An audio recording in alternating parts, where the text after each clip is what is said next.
साथ इंजीनियर अरविंद कुमार जी हैं। जिस तरह बिहार में नीट की छात्रा की मौत हो जाती है और हॉस्टल में रहने वाले लड़कियों का जिस तरह से शोषण हो रहा है, एक बार फिर सवाल के घेरे में हॉस्टल आ रहा है। क्या कुछ कहना चाहिएगा सर? देखिए, यह बिल्कुल स्पष्ट रूप से एक सामाजिक मामला है। एक लड़की जो गांव से एक आशा, एक उम्मीद के साथ पटना में आकर के तैयारी करती है, पढ़ना चाहती है, उसको उचित वातावरण नहीं मिल रहा और इस दुखद परिस्थिति में उनकी जो मृत्यु हुई है, यह निश्चित ही संदेह के घेरे में है। पटना पुलिस यद्यपि की बहुत उनका नाम है, बहुत काफ़ी अच्छा कार्य करती है। अभी तक इसके बारे में स्पष्ट जानकारी समाचार पत्रों के माध्यम से जितना प्राप्त हुआ है, लेकिन यह व्यवस्था परिवर्तन का प्रश्न है।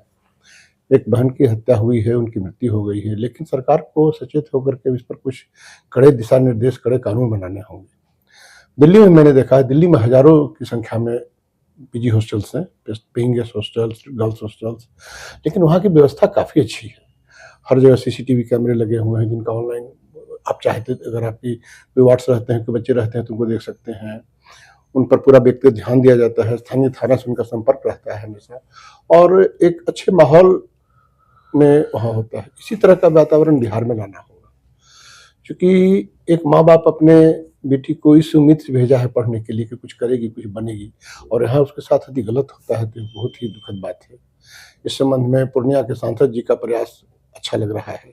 उन्होंने एक नंबर जारी करके भी दिया है, यदि किसी को कोई कठिनाई हो तो उस पर संपर्क करें। सरकार को इसमें ध्यान देना होगा। क्या ऐसा नहीं हो सकता है कि यदि प्राइवेट हॉस्टल्स पर कंट्रोल कम हो रहा है तो क्यों नहीं सरकार लीज पर लेकर के, भाड़े पर लेकर के, नो लॉस नो प्रॉफिट के बेसिस पर हॉस्टल्स का संचालन खुद करावे। समाज कल्याण विभाग, महिला विकास विभाग इस पर ध्यान दे, वो इस कार्य को कर सकता है।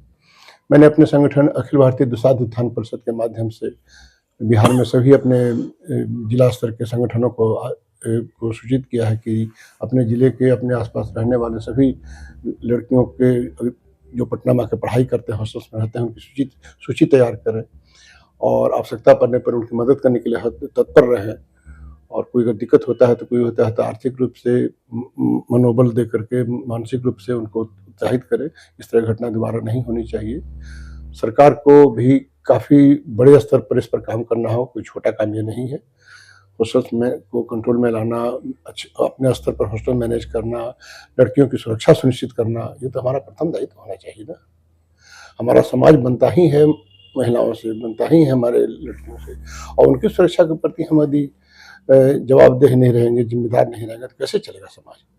तो सरकार को इसमें मैं पुनः विनम्र अनुरोध करूँगा कि उस पर ध्यान दें और पटना पुलिस एवं अन्य जो प्रशासन तंत्र है, वैसे पूरे मनोयोग से लग करके ऐसा व्यवस्था करें कि भविष्य में ऐसी घटना नहीं होने पाए।